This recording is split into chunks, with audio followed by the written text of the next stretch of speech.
We are on. Good afternoon, good afternoon, good afternoon. We are so excited. We are so excited. We are so excited that you are joining us for another Tuesday at 1 p.m. Bible study here at Trinity UCC in Gary, Indiana. We're so excited that you have joined us on today. Now, I know what I say. I know what I say. I say every week, I say this is going to be my favorite Bible study. But this time, this particular topic, I really mean it. This particular topic is very, very exciting.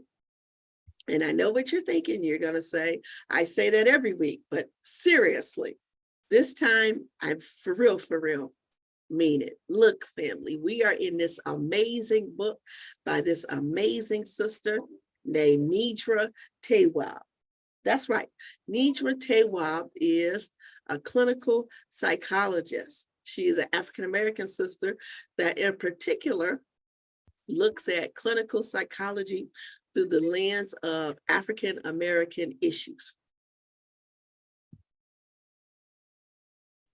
And so we want you to know first and foremost that there is someone who gets us. There's someone who understands our perspectives. There's someone who understands our essence, our being, the way we think, and even our theology.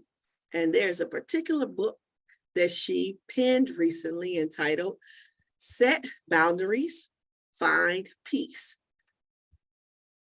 This is the image of what that book looks like on Amazon. If you don't already have this book, we want to invite you to purchase this book. This is an amazing book. This is an amazing book that she wrote about 2 years ago. And so we are jumping right into this book for this Bible study discussion.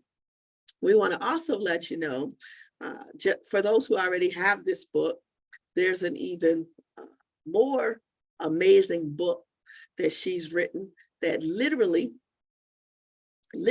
just was produced, entitled Drama Free.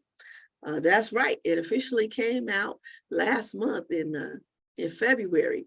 If you don't have this book, I'm telling you, family, you want to get this book. It's called Drama Free, A Guide to Managing Unhealthy Family Relationships. A Guide to Managing Unhealthy Family Relationships. This is her newest book, and let me tell you, it is amazing. And as you can see, I'm sharing it on Amazon for a reason. It ranked as #1 in books on self-esteem. It has ranked as number one, the #1 new release in books on self-esteem in particular. So family, you have to grab this book. This book will certainly bless you. So we're talking about a particular topic today. You know, we've been talking about boundaries, and we've been primarily looking at particular Bible stories in our New Testament and Old Testament, all about boundaries. And there are important topics that Dr. Tawwab has invited us to reflect on in light of boundaries. First, we looked at boundaries as it relates to our friends. Then she invited us to check out boundaries as it relates to our family. Then we looked at boundaries in terms of our work, our jobs. Then we looked at boundaries in our intimate partner relationships, or boundaries with our husbands and wives and significant others. Well, now today is the big biggie. She wants us to think about and reflect on boundaries in terms of social media. That is the highlight of our topic for today. How do we exercise boundaries in the ways in which we interact with people online on our social media? Now, I know what you're saying to yourself. You're saying, okay, that sounds cool, But what Bible study are we going to talk about in light of social media? Social media did not exist in biblical days. I know that's what you're thinking, but guess what? Social media actually did exist during biblical days. Go with me, family. I hope you have pen and paper to think about this and reflect on this. You want to know what was the true essence of social media in biblical days? Letters. Letters. Letters were the biblical social media, if you will. Writing a letter to someone was like posting something on Facebook. Writing a letter to someone was like commenting on a post. I know we have forgotten about the power of letter writing because we're so used to sending a text message or writing something online on somebody's Facebook page or posting something on somebody's Twitter or Instagram account. But in biblical days, before social media was invented, you actually had to pull out a sheet of paper. You actually had to take a postcard, use a writing utensil to actually write something. Let me tie cultural history in to this conversation. We believe, or new studies in the field of media and technology highlight the ways in which postcards for African American communities was the first media form of digital violence gone viral. Let me say that again. Postcards were the first form of digital media gone viral, showing violence to the Black body. Has anybody ever known, or does anybody know the origin of postcards? Postcards were first invented during the period of Jim Crow and towards the ending of African enslavement and the beginning of Jim Crow. So we see in some sense that postcards would feature the lynched body of a Black person. And then this card would be mailed through the US postal system to other persons. This act of mailing a physical piece of paper with a picture or an image of a lynched body was to instill fear in those currently still enslaved, as well as those who were free. Because the psychology was racist white folks wanted Black people to see these images in the mail system and then become terrorized. There's much research that has been done by the Equal Justice Initiative, the organization created by or founded by Bryan Stevenson. Bryan Stevenson has wrote extensively on the ways in which, in some sense, postcards were violence to Black folks and a form of social media, if you will, that went viral in some sense, because then white families in particular would collect these postcards, place them on their refrigerators, hang them up as pictures in their home, show them to their enslaved persons of African descent. And it really was to create terror or fear. I'm going to pause for a second if our pastor wants to highlight. I know this is a big topic. If our pastor wants to highlight anything about this. Yeah, I'm glad you are addressing it because again, postcards have such a high regard. Maybe not so much nowadays, but growing up in the 70s, postcards have always been the thing. People travel all over the world, they send a postcard back, pictures, all that. But to know that its beginning was as a result of the dehumanization and brutality that Black bodies faced is something that ought to make us, take notice And so, you're absolutely on it. And the other thing I want to add is that just that it shows that people, racist people, and the the overtly racist, and then those that are subconsciously racist. Because there are many who would say, well, I didn't lynch anybody. I didn't have any slaves. I didn't do this or that. I just try to be a good person. But you participated in some ways in that postcard industry. And even though you did not participate directly, it was not something that you got up and said, we need to stop. You just said, well, that's just the way it is, because, and this is my point, because what those postcards were saying is that we are not human, that you could only send pieces, you can only send the pictures of a twisted, contorted, burned, lynched body. You could only do that if you didn't see that person as a human. You felt that in some ways they were less than human, and it was okay to do that.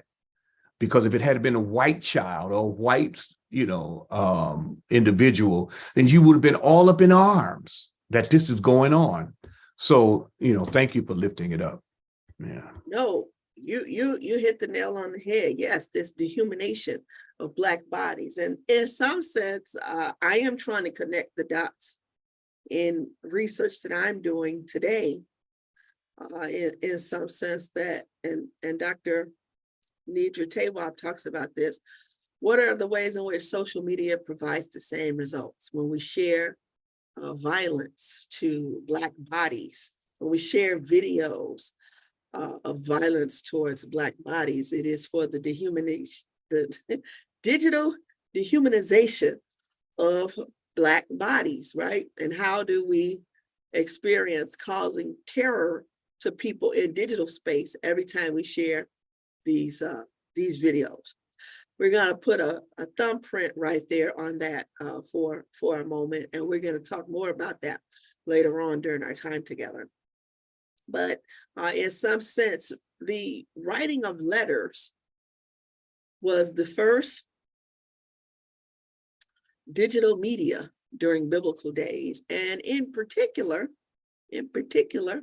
a person that we highlight who really spent his career engaging in public ministry through this digital media format of writing letters was the Apostle Paul. The Apostle Paul has penned some of the most beautiful, eloquent pastoral care letters. And at the same time, the Apostle Paul, what we're learning today, has also shared some letters that were a bit concerning and sometimes caused violence to people, sometimes caused violence to particular churches where he was writing his letters to. In some sense, we are highlighting a dynamic around what are the ways in which letter writing can either be very pastoral, or letter writing can be dehumanizing, like social media is today. Let me say, I must call his name in these moments. It's hard for me to have a conversation about the power of letter writing without mentioning the Reverend Dr. Jeremiah A. Wright Jr., who has had a prolific pastoral care ministry through the use of media in terms of letter writing, right? Many of you may have received a letter from Dr. Wright in years past. And from what I'm told, some of the most beautiful, amazing pastoral care existed within the lines of these letters.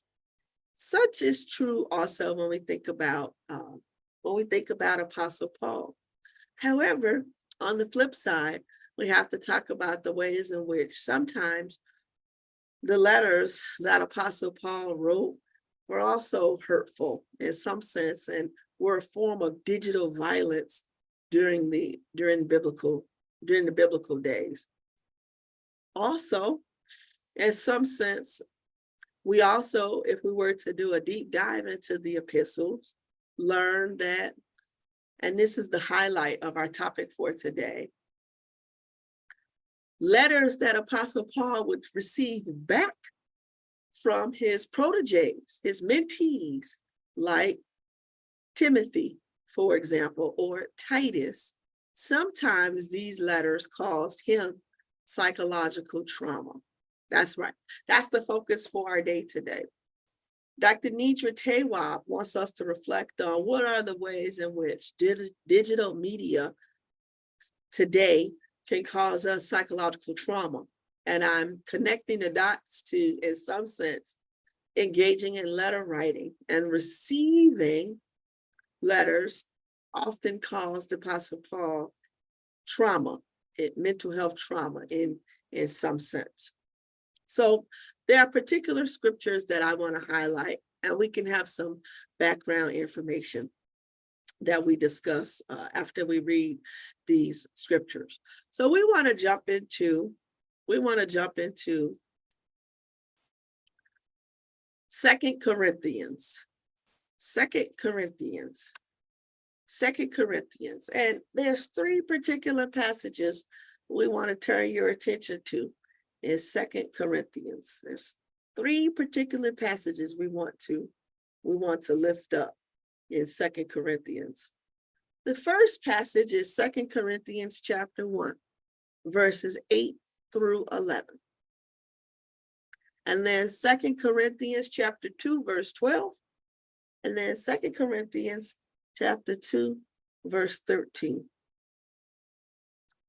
We do not want you to be unaware, brothers and sisters, of the affliction we experienced in Asia, for we were so utterly, unbearably crushed that we despaired of life itself.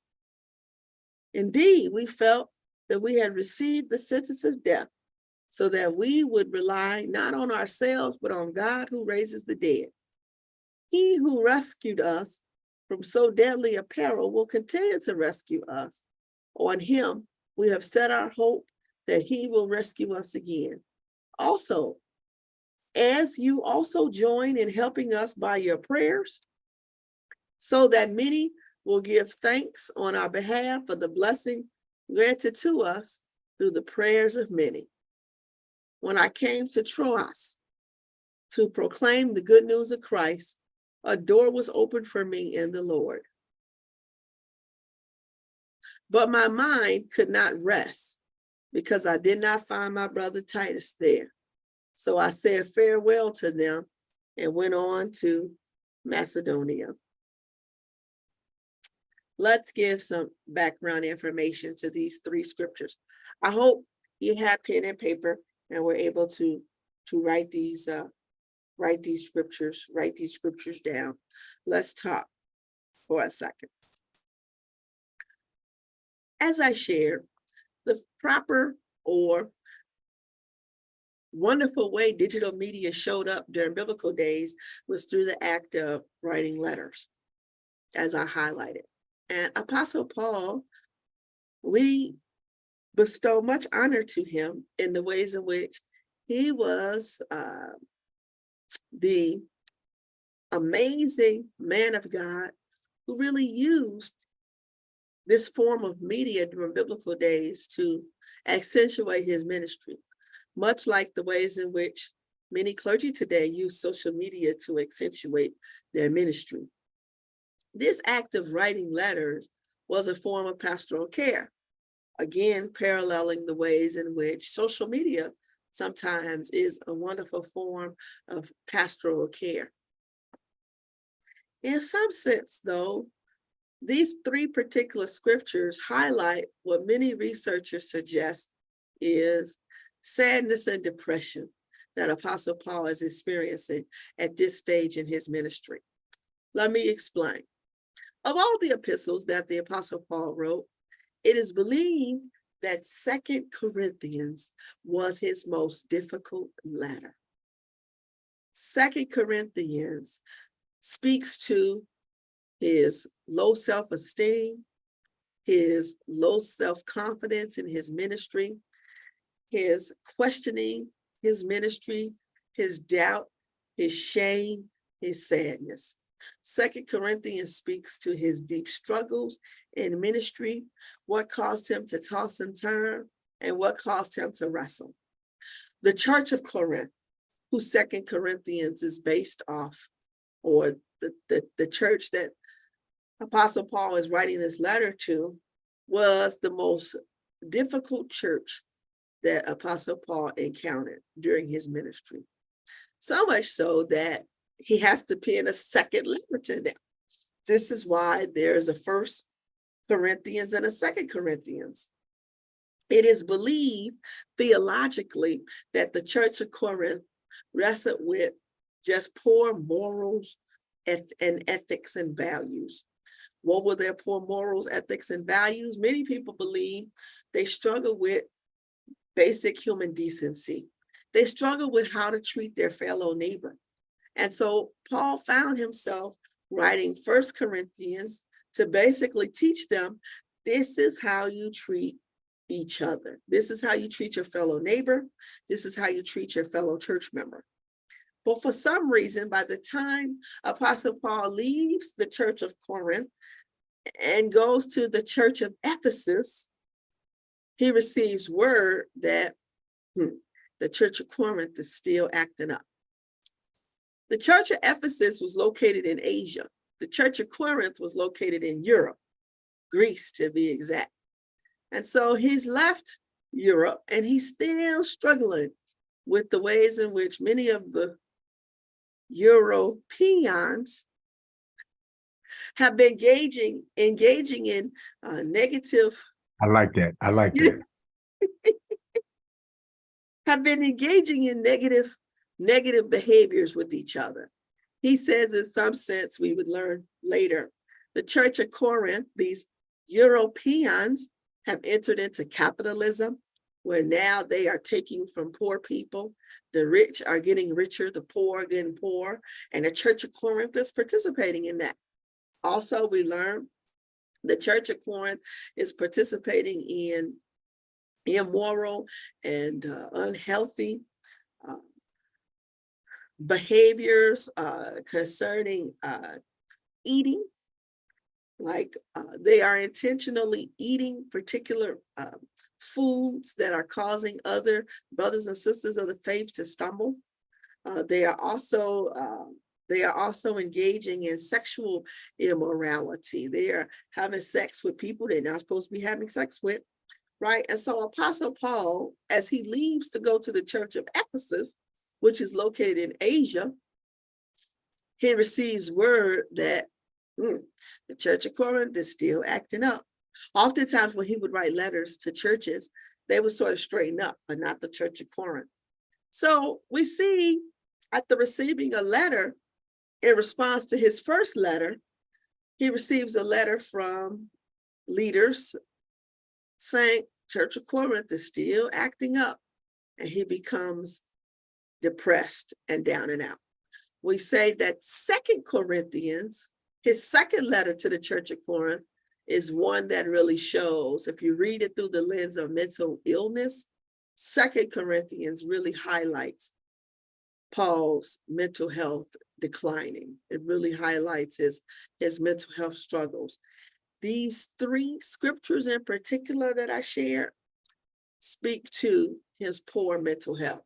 And so in some sense, connecting this to Nidra Tewab's work, in some sense, it becomes important for Paul to learn the boundaries with his social media, or in his case, the social media of his day, letters.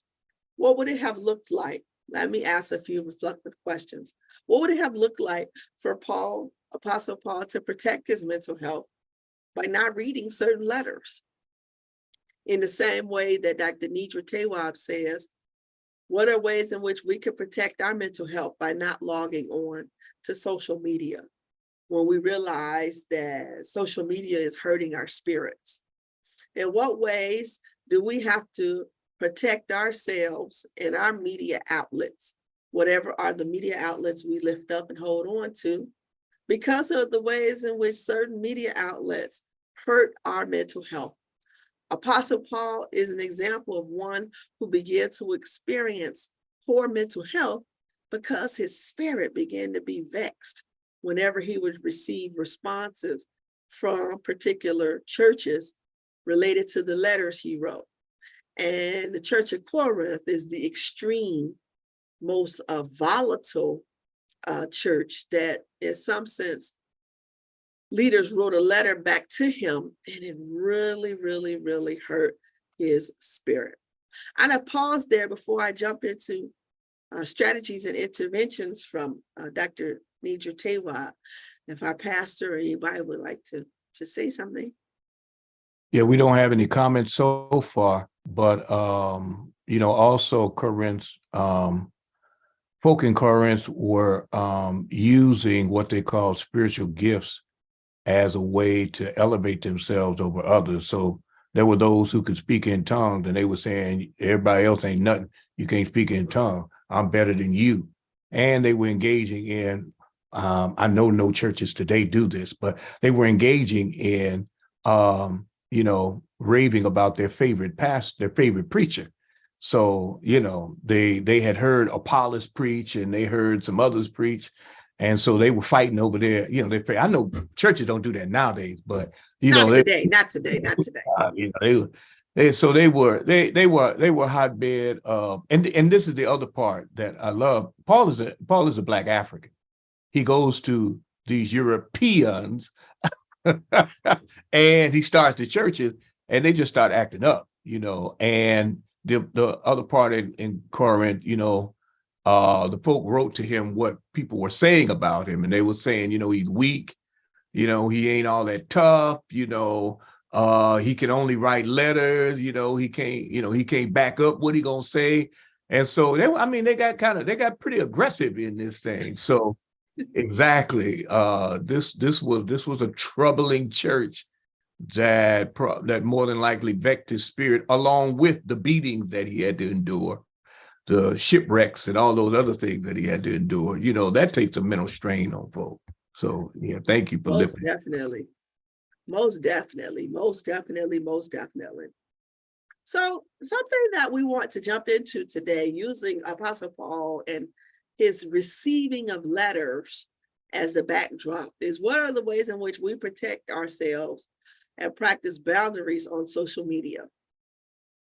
What are the ways in which Apostle Paul could have practiced boundaries in the letters he used to receive and send? What are the ways in which, in some sense, we need to practice boundaries in our digital media? Let's give some examples in these moments. Dr. Tawab says, first and foremost, things to remember before we post on social media. Number one, there's always someone out there whose standards you aren't meeting. People are much harsher when they think you won't respond. Some people like to argue. Once you start responding to them, you agree to partake in an argument.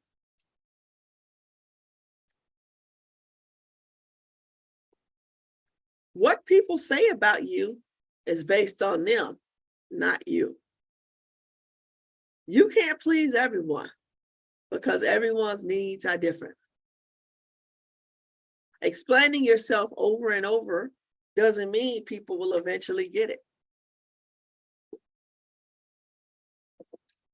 Sometimes you have to release people by using the power of the block feature. It's your job to protect your energy. Some people feel entitled to your time, but your time is yours to manage. Any of these in particular stand out for you? One that primarily stands out for me is the power of the block button, the power of the unfollow button, the power of the unfriend button, right? These become wonderful pastoral care self-care initiatives.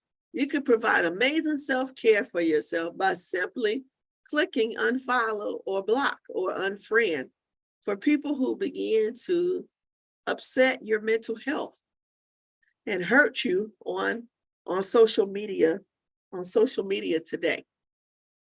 And so Dr. Nidra Tayrob really, really, really wants us to think about and reflect on what are the ways in which we need to remember these golden nuggets first and foremost before we engage in being on social media. Another dynamic that Dr. Tayrob invites us to reflect on is particular signs that you might need boundaries with your digital use. Here are particular signs. You find yourself constantly checking your phone when you're supposed to be focusing on something else. You spend excessive amounts of time on your phone. Did you know the average person spends about 3 hours a day on their phone? In social settings, you're glued to your phone instead of socializing. You regularly use your phone as an escape from working, parenting, completing tasks, or being present with others. People have complained about your digital usage. You use your phone while driving.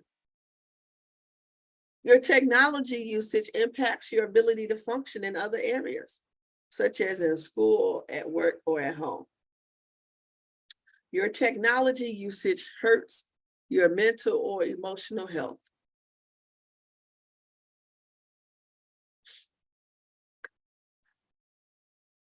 I like to go out to get something to eat at restaurants. And something that I'm always noticing, a new trend, is I watch people at restaurants. Clearly, they went out to eat together, but while they're at their table, both are engaged on their phone. They're not actually talking to each other. They're literally just sitting on their phone. I've noticed that a lot with young people, youth in particular. One day, I took my son out to eat, and we're sitting with each other across this table. Did he text me a particular question about the meal? And I said, did you just text me? Did you just send me a text message instead of opening your mouth and actually talking to me? He said, yeah, what's wrong? Right?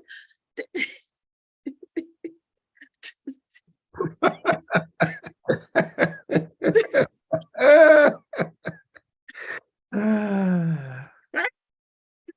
This is the idea of the ways in which we are so ruled.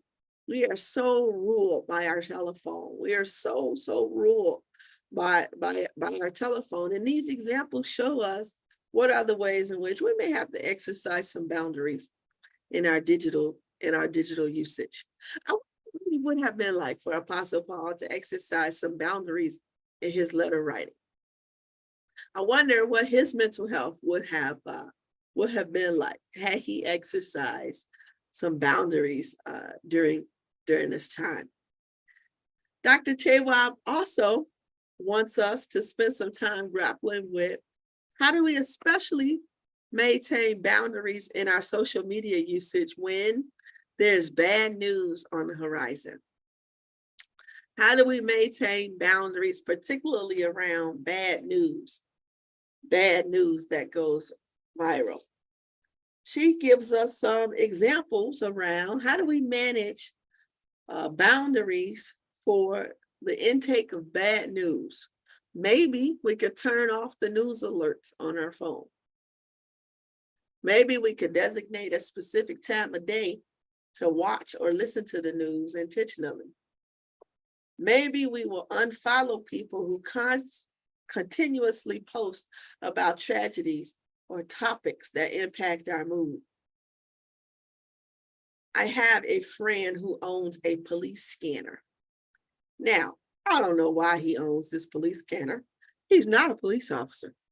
But for some reason, he loves to post on Facebook the local robberies, the local murders, the local crimes in a particular community.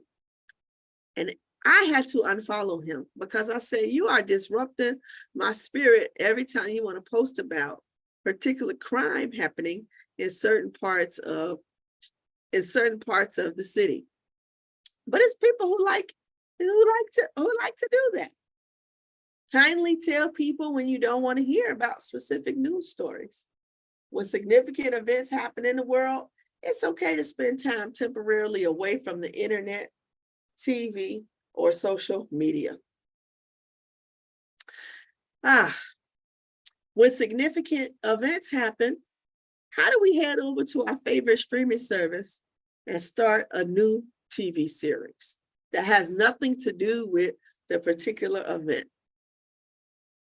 What are the ways in which we could practice self-care by saying, you know what? I'm not even going to engage in that. I'm going to engage in something else. I hate to say this. If I share something in confidence, you promise to keep it confidential? Okay. Sometimes when the news is too overbearing for me, before I go to sleep at night, I like to watch a particular old white lady solve mysteries. Now, I know that sounds crazy, but I love going to sleep to Jessica Fletcher solving mysteries and Murder, She Wrote in her little town of Cabot Cove. I don't know why that is so relaxing to me, but there's something that allows me to distract myself from the happenings in our world today. Now, don't tell anybody that I like to watch little old white ladies solve mysteries before I go to sleep at night. That's just confidential between us. Any comments? Yeah, we don't have any comments yet. We had a little bantering back and forth, but no comment. When I mentioned about favorite preachers, Mike Carson was cracking some jokes. But I mean, that's a good, I mean, it's like, they would call it cleansing your palate. When you're at a restaurant, you eat a little something, sherbet or whatever to cleanse your palate. And I found that you're absolutely right, on social media. I used to get into it with some folk because they would post on my page about something I posted, and I'm like, what's on my page for? And then I just figured, you know what? There's some folk I had to engage in that block button. I had to do some blocking.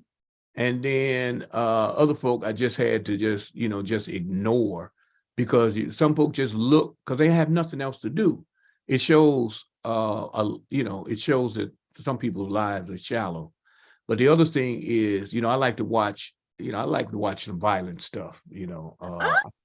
I in case somebody wants to see some violent, Europeans going at it, on Netflix, Peaky Blinders.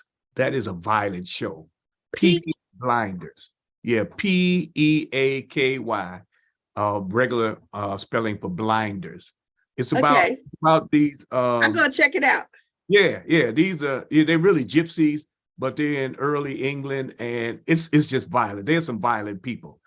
But I found I had to watch them earlier in the evening, because if I go to sleep watching that, my sleep is disturbed. Like I have to watch something that's kind of light and funny, whether, it's Perry Mason or Monk is my favorite. I like to watch Monk, but I got to watch something light, Mike Carson says he had to unfriend a musician he thought was a friend after George Floyd's murder. I guess the musician showed his real colors after George Floyd murder. But yeah, you got to do that. I used to say I wasn't going to block nobody or anything, but I found, no, I got to block some folks. I got to cut some folk off, and I got to watch what I'm watching when I'm getting ready to go to sleep. Cause good gracious, there's some violent stuff out there. Yes. And what's most interesting? Mm-hmm. What's most interesting? that we have to highlight and point to, specifically when we think about sharing bad news, Mhm. sharing bad news, something that years ago we thought was powerful, Uh-huh. we are now discovering is not good. Right. Right. When Trayvon Martin was unfortunately killed, Mhm. we shared the audio clip from the police department of Trayvon and his interaction with this white gentleman. We shared that audio clip, and that audio clip went viral. But what Mhm. we didn't count at that time was the ways in which that actually caused trauma. That actually Mhm. caused trauma to people who heard it repeatedly. And so what we're wrestling with now is the Black Lives Matter movement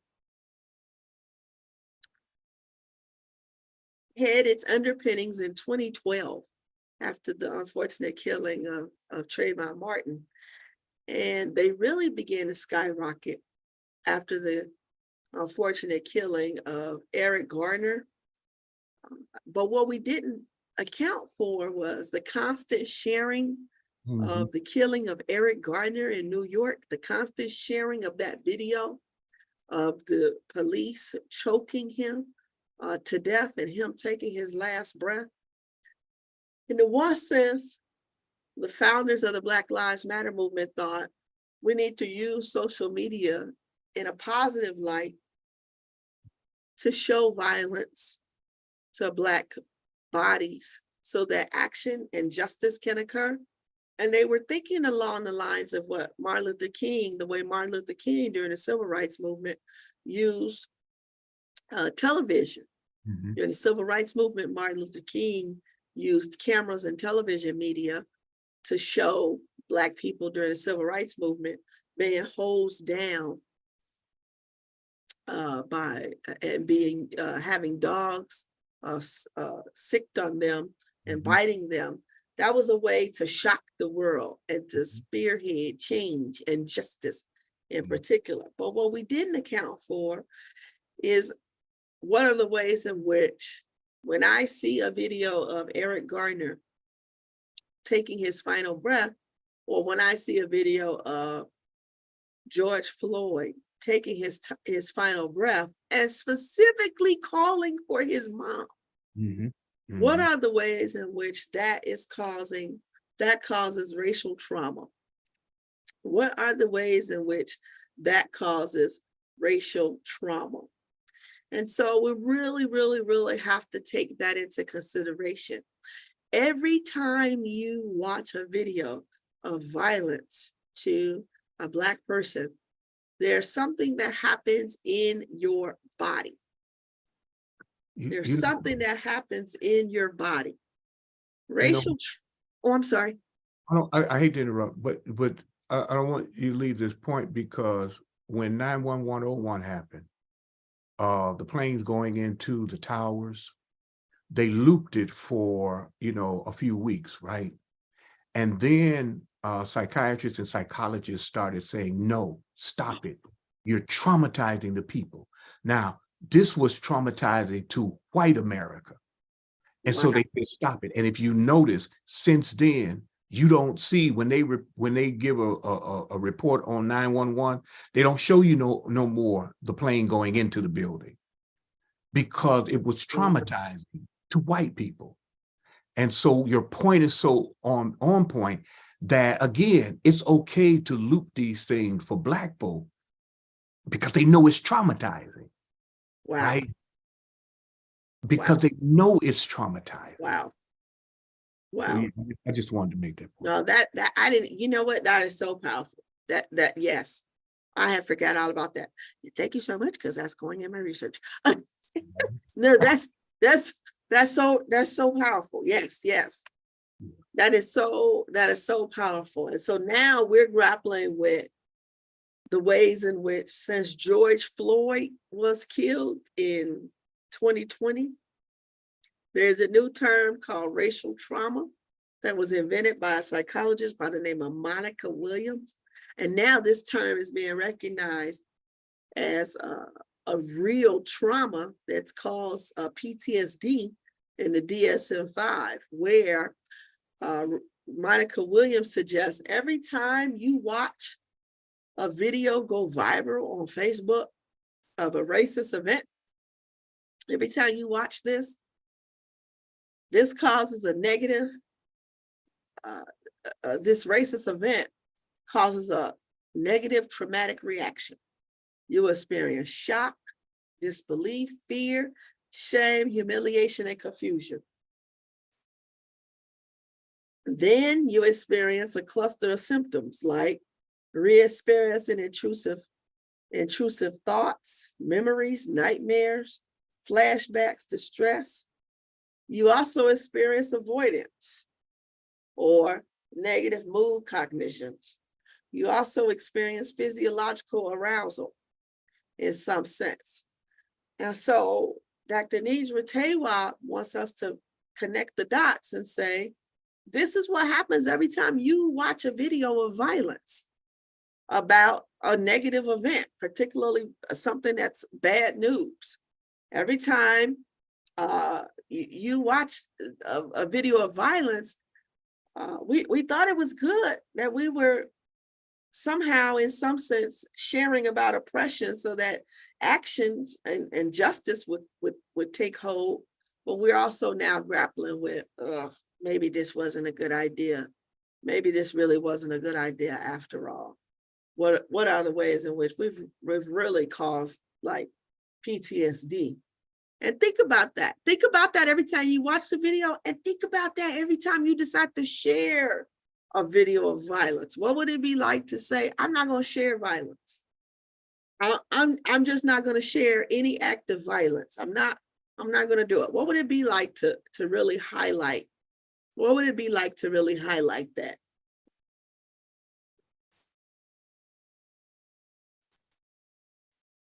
So Dr. Tawwab also invites us in some sense to reflect on what are boundaries we even need to place around the ways in which we engage with people on social media that we do know, like family and friends. She suggests these 4 wonderful strategies. Number 1, make it hard for people to follow you by creating a private account. Follow people, but hide their content if you don't feel comfortable unfriending or blocking them. Opt to exchange phone numbers instead of social media handles. Follow people whose content you genuinely enjoy. These are boundaries we want to lift up. These are boundaries we want to lift up and highlight in our social media.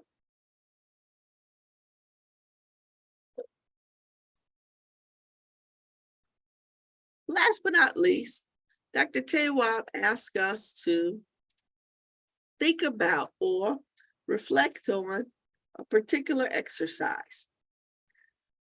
She invites us to, in some sense, reflect on particular reflective questions. Now, I would invite you to jot these questions down and really, really be honest with yourself about these particular questions. Be honest with yourself. Nobody's going to see these answers but you. Be honest with yourself about these particular questions. First and foremost,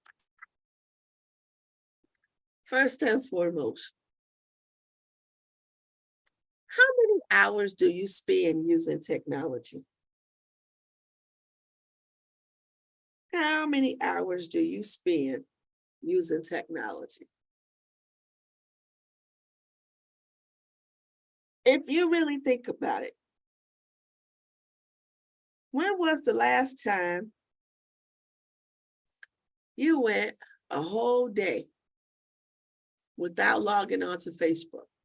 If you really sit back and reflect on this for a second, when was the last time you went a whole day without logging on to social media? How many hours would you like to spend using technology? In what areas of social media and gaming would you like to limit your usage?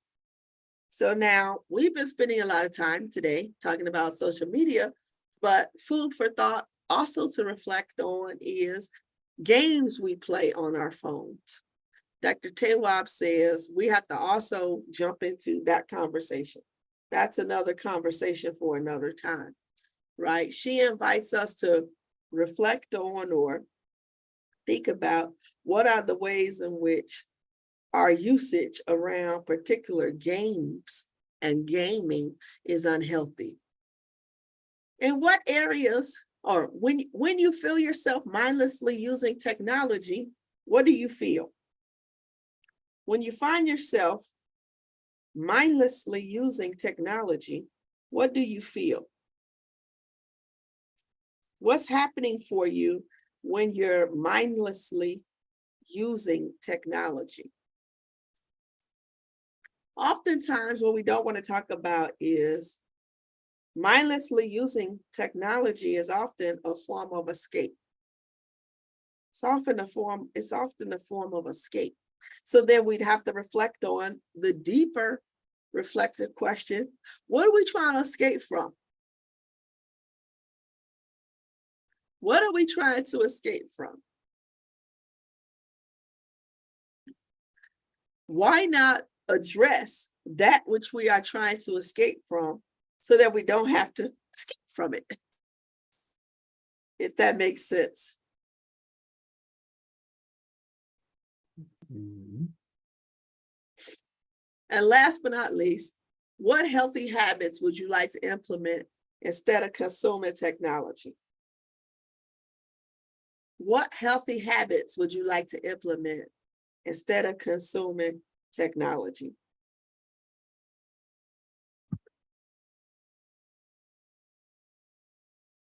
These become amazing reflective questions for us to grapple with on today about our social media usage. I'll pause there for any thoughts, comments. So Mike Carson did comment about, the looping of violent videos, Black folk being brutalized. He says it's not only traumatizing, but it's intimidating, and it's designed to remind you of your place. And that comes out because of fear, that those traumatizing videos conjure up fear. And you see people being, beaten by the police. It is a way of mind control to make us afraid and not want to take on our own agency. So Mike Carson points that out. But yeah, these are good helps, because while we're looking at Dr. Tawab's those last points, I thought about, like, Mike Carson, a musician. I admire musicians because, they have something that they could lean on in times of loneliness, which is creative. Same way with writers, and same way with people that work with crafts, be that crocheting, knitting, be that, whatever, working with the hands and things like that. Those things are incredibly creative. So we have to find other stuff to do other than this social media, because it's addictive, and it's designed to be that way. And it is designed to be that way. And yes, it is addictive. You're right. You're right. Thank you so much, everybody. Thank you. Thank you all. As always, make sure that you share this video. These points will bless somebody else. So please, I implore you, hit the share button and share them. And then plan to join us next week, next Tuesday at 1 p.m. Once again. So we thank you, Dr. Buhuro, and we thank